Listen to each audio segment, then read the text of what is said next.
humanos. Então vamos apresentar alguns dos dados que nós já coletamos sobre o Brasil, o desempenho brasileiro. Então, vocês conseguem ver a minha apresentação? Ela já está na tela?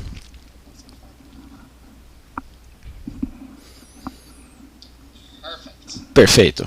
Muito bem. Meredith, você, por favor, continue e nos mostre. Muito bem. Quando nós fizemos a abordagem e apresentar para esse evento, nós estávamos falando sobre como as ideologias e impactam aos direitos humanos, especialmente no Brasil. Alguém não estou particularmente familiarizado com os índices do Brasil de fake news, mas eu fiz uma pesquisa e eu vi esse artigo escrito pelo Duarte Santana, Bianca Santana, alguns dias atrás. Ela falou sobre a sua experiência. Ela acordou um dia e descobriu que o Jair Bolsonaro falou sobre uma história que ela tinha escrito sobre ele e ele acusou ela de estar fazendo um fake news. Ele falou de como esse tipo de ataque realmente ataca os direitos humanos por todo o país. E eu citei aqui também outras citações que a gente pode mencionar que nos demonstram como as fake news realmente impactam os direitos humanos. Então, ela fala que o Bolsonaro não gosta de ser desafiado por mulheres, especialmente mulheres negras. Então, ela não escreveu. Ela também fala sobre como os ataques de Bolsonaro sobre as suas ações são parte de uma tendência de ataques assustadores contra a liberdade de imprensa no Brasil. E, ultimamente, ela fala como o racismo no Brasil, seja intimação política do presidente ou balas das forças paramilitares ou agora do Covid-19, faz dos negros um alvo no Brasil. Então, ela está discutindo ser atacada porque ela é uma mulher, ser atacada por causa da sua raça, de ser atacada porque ela é uma ativista dos direitos humanos e uma jornalista. Isso nos demonstra como as fake news e como essas ideologias extremas estão realmente fazendo dos direitos humanos um alvo e impactando negativamente. E especificamente, fala dois pontos adicionais. É que para que combatemos essas acusações de fake news e falsidade, a importância dos dados que tenham os níveis de transparência adequados e também a difusão dos fatos, que essa discriminação que a gente vê acontecendo com diferentes abusos dos direitos humanos, ou especificamente as mulheres, e especialmente mulheres negras, nesse contexto. Então, nessa situação que ela está acusando essa jornalista negra de fake news, e muitas vezes os líderes como jornalistas que vão espalhando, elas querem saber por que os desempenhos foram mal representados, consequências, os regimes de violação dos direitos humanos. E alguns da literatura acadêmica de nomear e envergonhar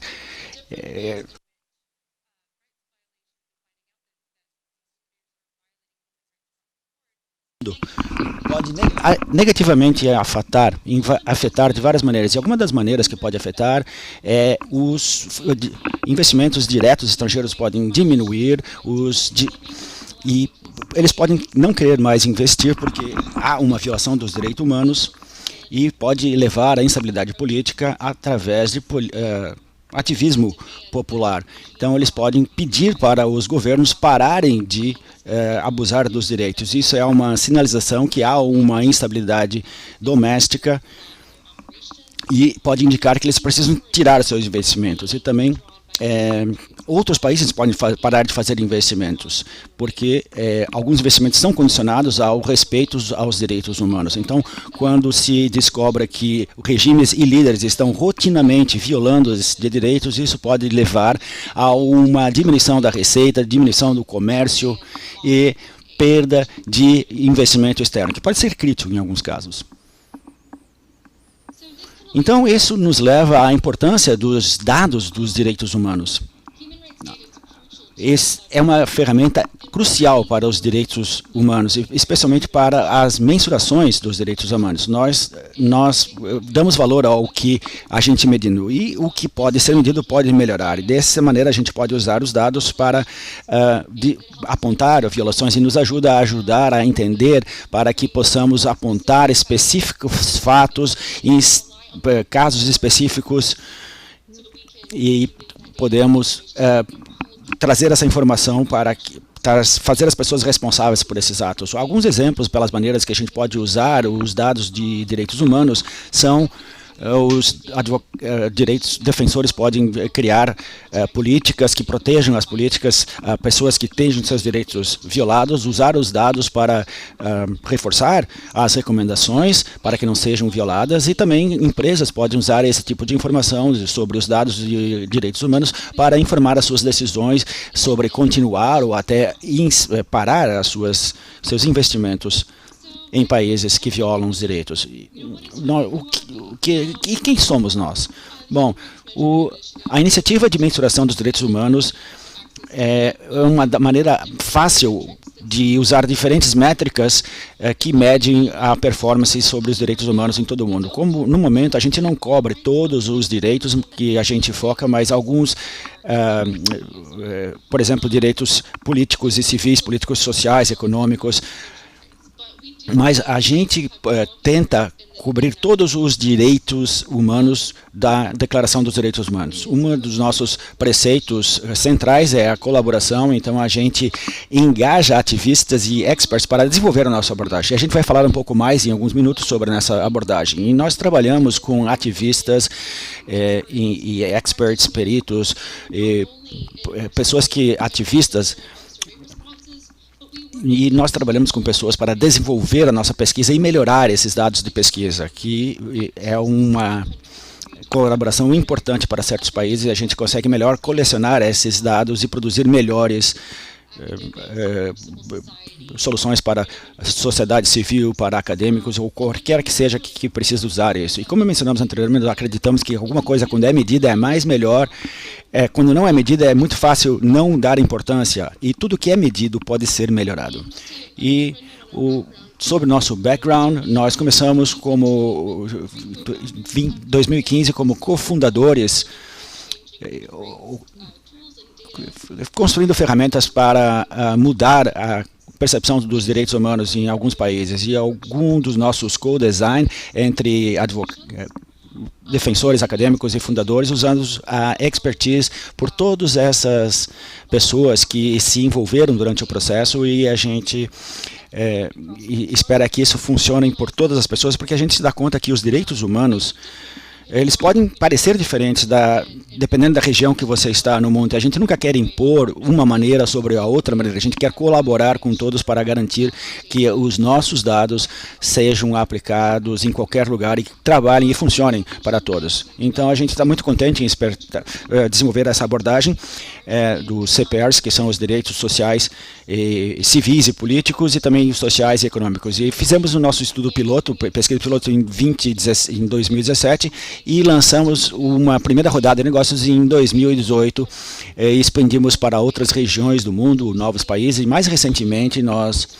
começamos a coletar dados em 2019, e a gente espera ter mais uma rodada em 2019. Então você tem um pouco do quadro de quem nós somos. Vamos falar um pouco mais agora sobre, no nível granular, sobre o que fazemos e que essas medidas, quais são os processos por detrás delas. Como já mencionamos antes, nós temos dois grupos de direitos que a gente tenta analisar na atual.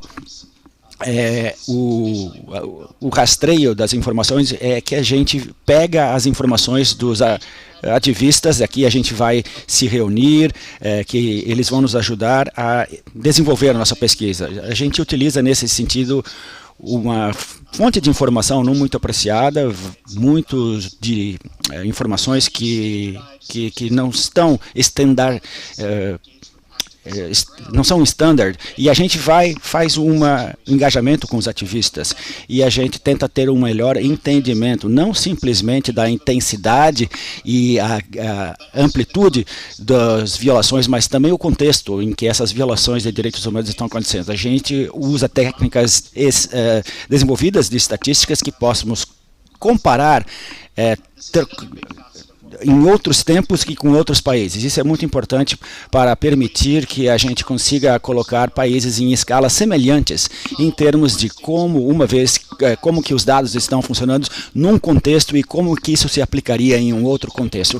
E o terceiro preceito dessas métricas também tem a ver com as direitos sociais e econômicos. As pessoas sem risco. Então, eu falei sobre a gama, a amplitude. A gente sabe que os abusos não são universalmente abusados e talvez alguns grupos podem ser abusados, dependendo do grupo a que eles pertencem. Talvez indígenas estão em riscos em alguns certos direitos, talvez ativistas, talvez os ativistas de direitos humanos. A gente precisa colecionar alguns desses dados e dar uma visão mais holística. Quais são a situação dos direitos humanos naquela região? Nós também temos as métricas de direitos sociais e econômicos. A gente ainda pesquisa pessoas sobre risco, mas a gente também desenvolveu alguns componentes que incluem outras medidas sociais e econômicas. O SERV, o índice SERV, aqui alguns dos índices que estamos mostrando mostrando o que é possível para um país, dado os seus níveis de recursos econômicos. Mais uma vez, estamos vendo a comparação dinâmica entre países e, mais uma vez, ver as disparidades de discriminação entre grupos e região. Então, por que nós medimos essas coisas de maneiras diferentes? Para os direitos civis e políticos, a gente mede numa escala de 0 a 10, e isso nos diz qual é o grau, até que ponto os governos respeitam alguns direitos que a gente incluiu nessa pesquisa. Então, essa abordagem nos permite colecionar previamente informações que não estavam acessíveis de pesquisadores de direitos humanos e talvez isso, talvez não inacessível, mas são coletadas de uma maneira que não foi feita anteriormente. E isso nos fornece não somente informação sobre a intensidade dos abusos sobre cada direito, mas também o nível de incerteza. E a gente acha isso crucial para os usuários nossos dados para poderem usar. E é o maior nível de transparência atingido, que isso nos deixa mais confortável para compartilhar. E para resumir alguns dos tópicos, algumas coisas que temos que identificar quem está em risco, usar várias métricas com esses dados e utilizar a expertise dos peritos locais. Então vamos falar de cada uma dessas categorias. A primeira são os direitos políticos e civis, e não surpreendentemente vem de tratados internacionais sobre direitos civis e políticos, e a gente traz isso em duas grandes categorias que a gente criou indicadores, e cada uma desses também tem um indicador. Então a primeira categoria é a segurança do Estado, ou não ser atingido por Estado. Isso inclui a liberdade de tortura e de maltratamento, liberdade de execução, seja extrajudicial ou seja através da pena de morte, a liberdade de prisão arbitrária ou detenção política, e a segunda categoria que nós temos o de empoderamento. Aqui é o direito à participação política, o direito à opinião, expressão e o direito à assembleia e associação. Então, o que você está vendo aqui é um exemplo das questões que os nossos respondentes têm nas pesquisas. Eles precisam responder num certo ano quantas pessoas tiveram seus direitos de estar livre de abusos dos direitos humanos abusados pelos governos, ou por agentes governadores, por soldados, por policiais ou outros. Eles têm que responder aqui quais são. E eu não vou entrar muito na estatística específica, mas nós usamos um modelo Bayesian, Aldrich, McKelvey. Então a gente vai analisar cada um, mas não totalmente representativo desse nível não observável de respeito ao direito, ou o respeito a esse direito específico. Então nós também usamos as respostas a questões sobre vinhetas ancoradas ou cenários ficcionais para garantir que eles estejam na mesma escala. suas respostas específicas do seu país, você vai responder sobre alguns países hipotéticos. Isso nos permite usar essas respostas de países hipotéticos e colocar tudo numa mesma escala, que nos permite fazer a comparação entre os países. Vamos ver agora os desempenhos de anos anteriores, que vai nos permitir a ver como vai ao tempo. Também vamos perguntar sobre a amplitude e quem estava exatamente mais à mercê dos violações. Os direitos sociais e econômicos. O Tratado Internacional de Direitos Culturais, Sociais e Econômicos. Os direitos componentes são o direito à alimentação, o direito à saúde, o direito à educação, o direito à habitação e o direito ao trabalho. Como previamente falado, nós tomamos esses indicadores de fontes comparáveis internacionalmente e pensando sobre os dados de lugares como a Organização Mundial da Saúde, do Banco Mundial, a Organização Mundial da FAO, a gente sempre indica de onde estamos pegando esses dados e uma consideração especial é dada aos direitos econômicos e social. Antes de assumir o direito à compreensão, a gente vai a gente fala sobre o máximo a partir dos direitos disponíveis para conseguir a ampla realização desses direitos. A gente tem dois tipos de examinação. A gente tem um exame global que simplesmente compara os países com os melhores melhor performance dos países, então eles são comparados entre os melhores, mas nós também temos uma comparação de renda, onde a gente usa a comparação para não comparar aos melhores do país, ao invés disso vamos comparar aos outros países que têm semelhantes níveis de recursos, que são isso leva em consideração os países, o nível de riqueza dos países. Aqui é uma visão rápida dos indicadores que nós usamos. Se você quiser mais informação sobre isso, no nosso website nós temos mais detalhes e você pode pesquisar lá. Então, o preceito final que nós vamos falar é as pessoas, os dados de pessoas a risco. Cada respondente também é perguntado não simplesmente sobre a intensidade do abuso que ele vê acontecendo, mas também a gama, a amplitude. Quem está sendo o alvo desses abusos de direitos? A gente envolve 32 grupos na nossa pesquisa, incluindo uma ou duas especificações aos respondentes. E para dar ainda mais contexto dos nossos respondentes, a gente faz perguntas abertas sobre os contatos. E a Meredith vai lhes mostrar um exemplo dessa visão qualitativa em alguns minutos. Antes de continuar aqui com vocês, os nossos dados se parecem com... Se vocês estiverem um pouco mais interessados em ver um pouco mais detalhe, isso daqui está disponível no nosso Rights Tracker. E esses são os dados especificamente do Brasil. Segurança do Estado, de estar protegido do Estado. O que isso nos diz é que o score do Brasil passou desses. Ele recebeu um 2.9, que no final nós temos categorias diferentes aqui embaixo, onde esses direitos se encaixam. Então, basicamente, no agregado, o Brasil tem um score bastante ruim de segurança do Estado. Isso também pode estar um pouco torcido ao redor desse número, e isso daqui é nosso intervalo de confiança. E a gente gostaria de ser transparente sobre o fato de que este número ele cai dentro dessa gama, desse range, desse valor, e a gente acha que, em média, isso cai entre 2.9, mas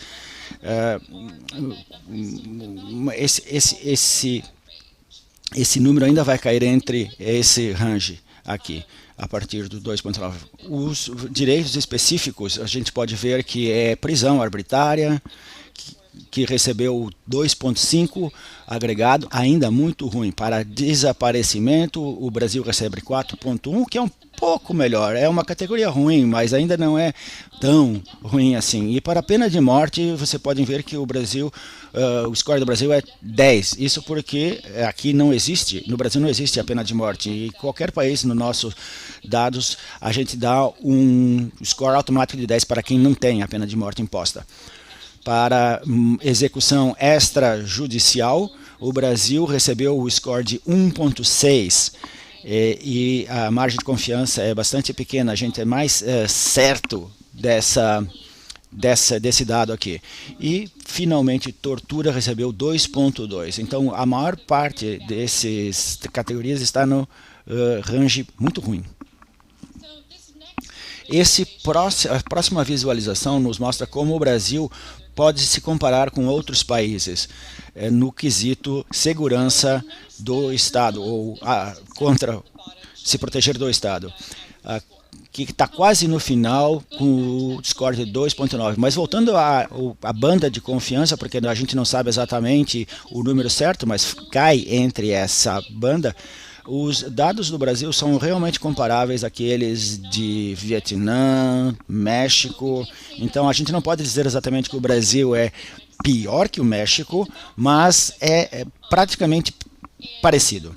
E porque se você ver um estado como a Coreia do Sul, a gente pode definitivamente falar que o Brasil está muito, muito pior que a Coreia do Sul. Eu também percebo que para a Coreia do Sul, a banda de confiança também aumenta além do 10. Isso não quer dizer, não é muito especial, não quer dizer muito, mas essa é a maneira como qual os dados são feitos a partir da conversão dos dados crus, por assim dizer. Então, isso nos mostra os grupos que nós estávamos falando sobre as pessoas, os dados sobre pessoas em risco. Quando os respondentes dizem que para o direito de não ser preso arbitrariamente, as pessoas de certas raças, no Brasil especificamente, eles dizem que eles estão mais em risco por ser violados nesse direito. Por isso que está maior e em negrito em cima. Ou seja, esses são os grupos mais risco. E o próximo seria os sindicalistas e depois pessoas sem teto e assim por diante. Pessoas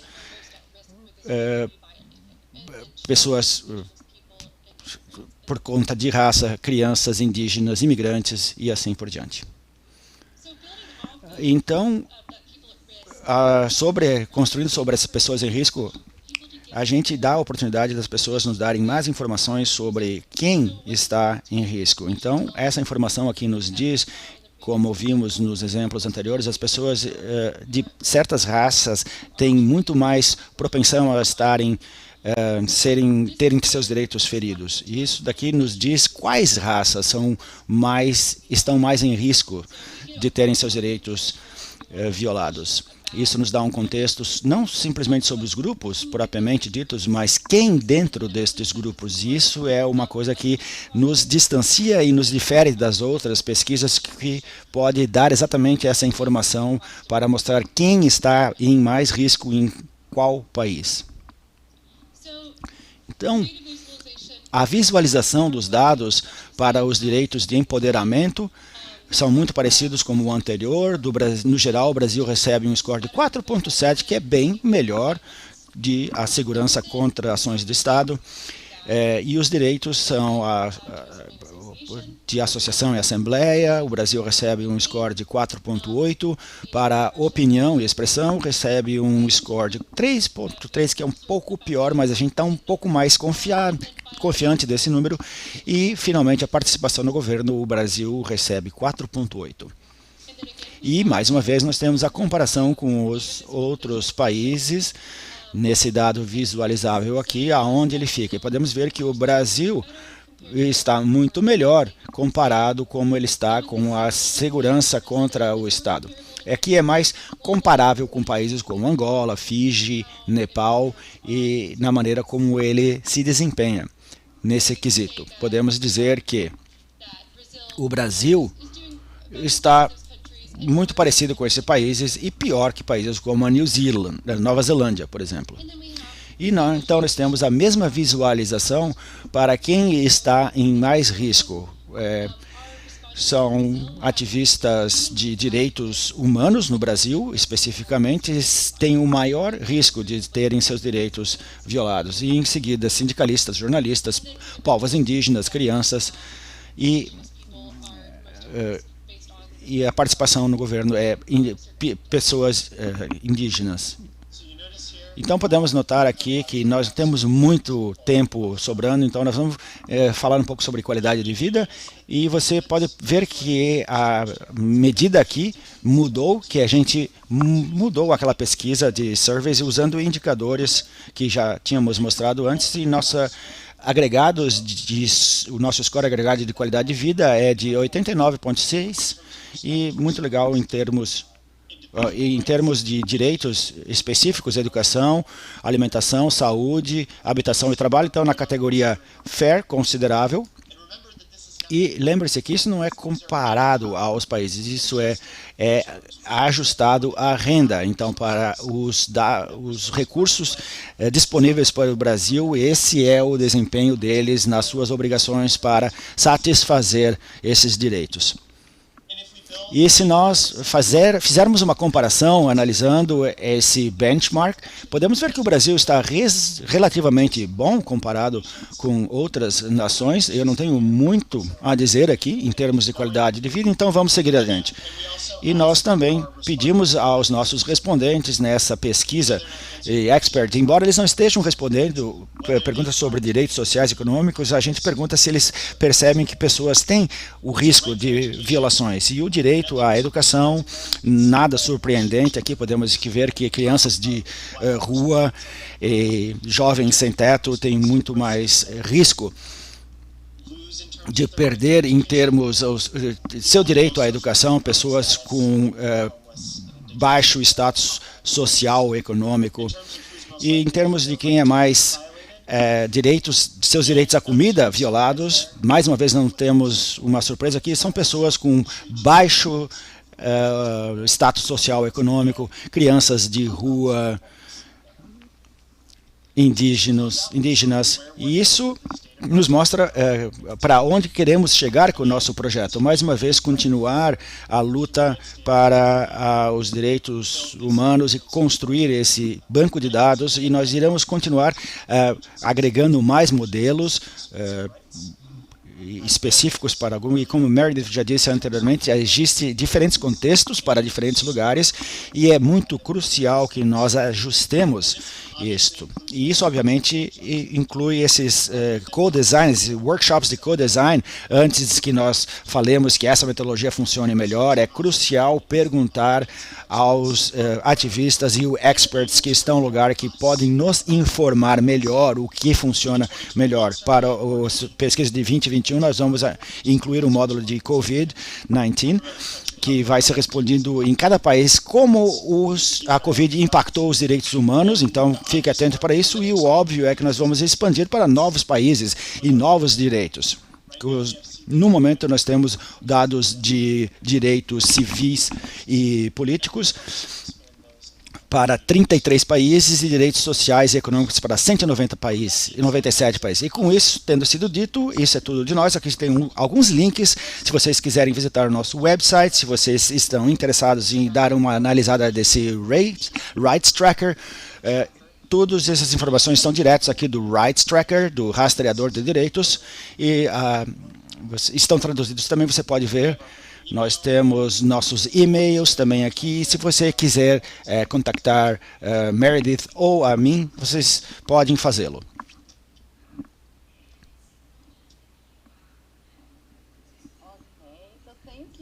Muito obrigado, Matthew. Muito obrigado, Meredith. Todos conseguem me ouvir? Meu nome é Ana, eu sou diretora do Social Good. Eu sou uma pessoa branca com cabelo de negra, e eu tenho esse quadro muito colorido atrás de mim. Então, muito obrigado pela apresentação. Eu estou aqui para passar algumas questões que E o Brasil também tem, mas,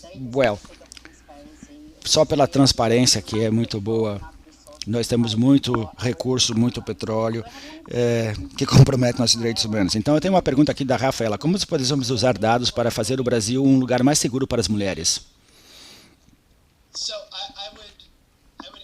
Eu responderia isso em duas partes. Eu acho que a primeira parte é: nós precisamos mais dados que identificam quem está sob risco. Eu acho que é crucial, muito crucial, não que outros projetos de direitos humanos no futuro só não olhar a dados agregados, compreender que os abusos discriminatórios de direitos humanos ocorrem a todo momento. E outra coisa que eu mencionaria, e isso não é alguma coisa que a pesquisa dos direitos humanos tem sido muito boa, é compreender que há diferentes contextos para os direitos entre homens e mulheres, e com os homens ocorrendo no contexto de governo e no contexto de e violência contra as mulheres. Você tem que compreender como que você pode usar isso em seus dados, e os projetos não usaram muito bem isso, e nós tivemos a sorte de ter no processo de desenvolvimento a ajuda de ativistas femininas, acadêmicas, trabalhando no projeto de discriminação de todas as formas de violência contra as mulheres, e como pesquisadores e ativistas temos que ter os olhos abertos sempre que analisarmos dados como estes. Meredith, você quer fazer um complemento? Não, eu também diria que quando mais dados se tornam disponíveis, tendo isso como um ponto de referência em conjunto trabalhando no local, com as organizações sociais, com as pessoas, sempre ajuda a ter alguma pesquisa também para dar o apoio, políticas sociais. E também diria que, como o Brasil ou qualquer outro país que lida com discriminação contra as mulheres, usando esses dados e passando esses dados para organizações que estão ajudando para escrever os relatórios, isso realmente ajudaria a demonstrar e visualizar essas demonstrações e dar exemplos de o que está acontecendo, como o governo está discriminando ou a violência doméstica. Eu acho que essas são duas fontes de pesquisa bastante sólidas que podem ser usadas para integrar e colocar a pressão sobre os governos para melhorarem as suas performances. Isso, muito obrigado. Isso nos traz a próxima questão, que foi postada por Carla. Quão relevante é trazer com dados. Como que a gente inclui as minorias que são sistematicamente excluídas da coleção de dados? E aqui eu vou incluir mais uma camada de complexidade. No Brasil, nós temos limitações em termos de acesso à internet, computadores, especialmente quando estamos falando de populações menos... como a gente pode falar desses fatos internacionais e como que essas populações estão contempladas quando colecionamos esses dados? Bem, mais uma vez, é uma resposta de dois caminhos aqui. Em termos de interseccionalidade, a natureza da pesquisa e a natureza de tomar dados como esses requerem não apenas um olho clínico e bastante atento dos pesquisadores, mas também das pessoas que estão utilizando os dados, porque, como sabemos, sobre as interseccionalidades, cria várias diferentes dinâmicas que são bastante difíceis de separar, trazendo a um questionamento mais amplo do que está acontecendo. Nós tentamos abordar com os nossos dados quantitativos, e esse é o propósito inteiro de ter essas respostas abertas, perguntas para respostas em abertas. Se há uma dinâmica específica acontecendo, como mulheres ou meninas foram selecionadas, a interseccionalidade está funcionando. Os ativistas com quem estávamos engajando, eles têm o espaço de nos contar isso. Não é necessariamente o contexto para outras, ou o caso com outras, mas o caso... eu vou passar para Meredith, uma dinâmica de internet. Se nós temos visto essa questão, como que a gente consegue trazer a nossa pesquisa para regiões que há pouca cobertura ou acesso à internet, ou aonde o acesso é bastante inconsistente. E é um desafio porque nós estamos tentando oferecer uma versão online da nossa pesquisa, e a gente já discutiu bastante isso, mas é um desafio que quando nós reconhecemos que a gente ainda está tentando superar essa dificuldade, e eu espero que a gente consiga, talvez no próximo ciclo de pesquisa. Bom, para complementar isso, é óbvio que é importante para essa dinâmica para nós desenvolver alguma coisa como isso, mas eu também acho que esse é o lugar para outros tipos de projetos de dados. Não é o suficiente ter somente nós temos 10, 15 diferentes organizações de direitos humanos capazes de produzir isso sob abordagens diferentes. É importante importante para nós trazer isso em contexto, mas garantir que nós temos essa cobertura ampla para garantir que essas vozes todas sejam ouvidas. Muito bem, nós temos mais um minuto e temos direito a mais uma pergunta. Como nós conseguimos, brasileiros, defensores dos direitos humanos, usar os dados para proteger a Amazonas? E aí, antes de fechar a sessão, eu gostaria de perguntar se vocês dois podem deixar uma mensagem. Qual é o tipo de futuro que esses dados podem nos contar? E, por favor, sejam rápidos. Muito bem, a resposta super rápida é que, analisando a proteção, obviamente, duas dinâmicas acontecendo. Eu acho a dinâmica A é que ela consegue detalhar exatamente quem está a risco, e em regiões geográficas específicas a gente tem a informação sobre suas proteções, também quanto, mais uma vez, a gente volta à informação quantitativa, que é uma dinâmica importante, mas isso nos dê a informação do contexto, que é dos ativistas. Então eles conseguem construir e usar isso para levar os esforços adiante. Em termos de uma mensagem, por favor, Meredith, você primeiro. O futuro dos dados, eu acho que o futuro do dado vai depender muito, não somente de descobrir quem está em risco e quais os direitos mais em risco, mas isso sempre evolui, sempre muda, mas a gente vê esses padrões e essas tendências, como nós podemos melhor utilizar, mas melhor informar as pessoas que estão nos locais para formar melhores coalizões e colocar a pressão nos governos, domesticamente e também internacionalmente. Requer uma transformação na maneira como pensamos nos dados de direitos humanos, melhor do que pensar alguma coisa construída para uso acadêmico, compreendendo seus objetivos para melhorar os direitos humanos e compreendendo que for construído para isso e melhora. E combater fake news e sempre ser transparentes. Uma mensagem bastante forte. Muito obrigado. Eu vou deixar agora com as pessoas do Social Good Brasil. Muito obrigado. Vocês são sempre bem-vindos e eu espero vê-los na próxima vez. E temos eleições hoje. Boa sorte com isso. Sim, muito obrigado. Vamos precisar. Tchau.